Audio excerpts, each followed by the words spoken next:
Anderson. 4 minutes remaining in the first half. Jump shot doesn't go, and there's Quincy Acy with the rebound and a hammer. Left the area to actually go buy a tie, but he was standing right there. As a matter of fact, he told me, he even called the FBI to say, Quincy Acy. I'm telling you, he's getting minutes, and he's making it pay, right? I mean, you know, this is what you want to see.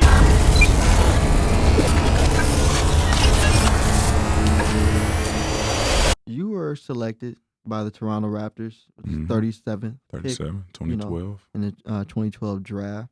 Talk about what that meant for you, what it meant for your family, and what it was like playing for Toronto. Man, that was big, man. I just remember smiling all day, all night. I had my whole family there. My mom, my dad, my son, best friend. They all made it out.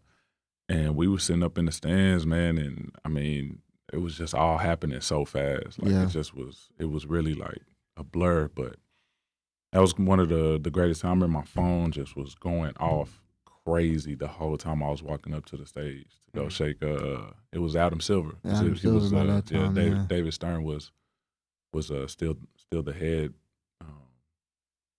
Commissioner. Yeah.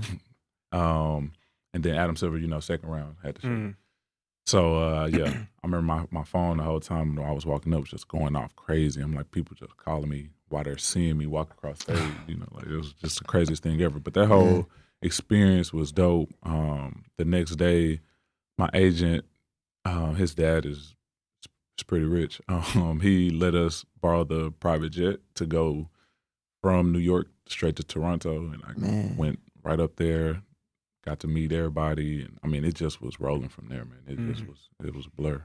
Can you just explain, talk about the feeling it was, because you got to live a dream that people dream about, playing in the NBA. Can you just talk about just the feeling, the atmosphere, and just being able to step on an NBA court and just finally just breathing in, soaking it all in, just be like, man, I made it. Like, how did that feel? How does it feel, man? How did it feel being in the NBA? Was it everything that you thought it would be? More? Man, it was more. My first time stepping on the NBA court is surreal. The story within itself is like only God. You know what I'm saying? So I was a second round pick. So most of the time now they got two-way contracts. They got more G League teams, all that. So it's not that big of a deal. But it was a fact that a second round pick is going to be in a suit. To start the season, if not already in the D League at that time. Right. So I was in the suit first couple games. I think it was like 2 games, and then we started out on the road really. And our third or fourth game was in Dallas. And so when I was at Baylor, one of the assistant trainers, she was the granddaughter of Don Carter, who used to own the Mavericks. And I used to always be nice to her. She was really sweet girl, whatever. Just was always nice to her. So whenever she saw that I was in town to play the Mavericks, she was like, hey, she hit me on Facebook like, hey, I got tickets if you want them for your family. I was like, yeah, sure. Get the tickets. They're on the court, literally in the middle. I had 8 tickets and a whole suite. She gave me a whole suite. Tough. Wow. So I got to have all my family there, my mom, my best friend, my grandma, my dad, all sitting on the court. And Andrea Bargnani got hurt the night before the game. We had a back-to-back. He got hurt. Him. And I got to suit up for the first time. Wow. Coach knew I was from Dallas. It was the end of the second quarter, maybe 40-some seconds left, and he subbed me in. And I had a whole bunch of people up there, my old teachers from high school. They had a whole bunch of people that had posters. It was the craziest thing ever. I just got to soak that in. I'm checking in, and I get to see everybody. My first time touching the NBA court was in Dallas. You know what I'm saying? That's crazy. You can't write it. You can't write it better than that. No. That was a blessing. So yeah. To answer your question, it was really, really surreal for me. I almost hard not to get emotional in that moment. You right. Know what I'm saying? I got to play the game. You know what I'm saying? Yeah.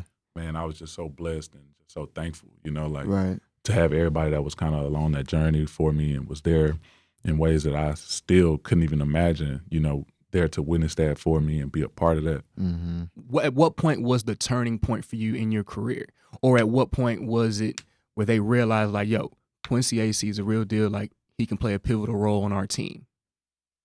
I think it was just me doing like the intangible things. Like I had elite athleticism and like just a motor that just go. So those are two NBA qualities that really got me there. And then once I got there, those two qualities kind of kept me going. Like, they would see me running extra sprints after practice, just like little stuff like, what's wrong with this dude? But I'm just going because I know I need a competitive edge. I'm shorter. I'm not that's big, like I'm playing these big 6'10", like every night. You know what I'm saying? Like these dudes are the real deal. So I know I need that extra edge. And, just doing little things, diving on the floor, like just relentless in everything, just kind of being a gnat, you know what I'm saying? Yeah. Like just always in their ears, like in their face, you can't deny me.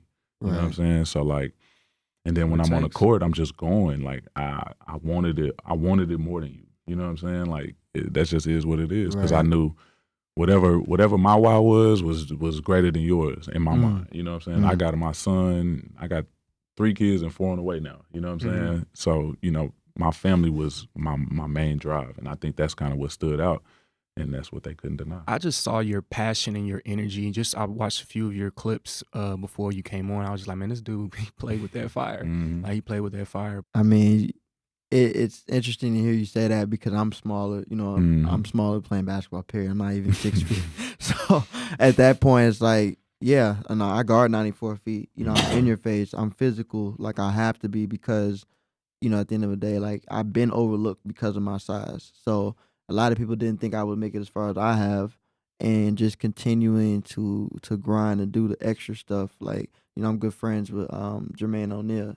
And so J.O. always said, he's like, you shorter. Like, he told me that, he was like, you shorter, so you're going to have to work harder than everybody else. And just hearing it from someone who played at we all know the level that he played at, it I already had the fire, but just hearing that made me go to a different level. And so it's even inspiring for me to hear you say that, just to continue to encourage me to do the same thing. So I really appreciate you for that from a player perspective.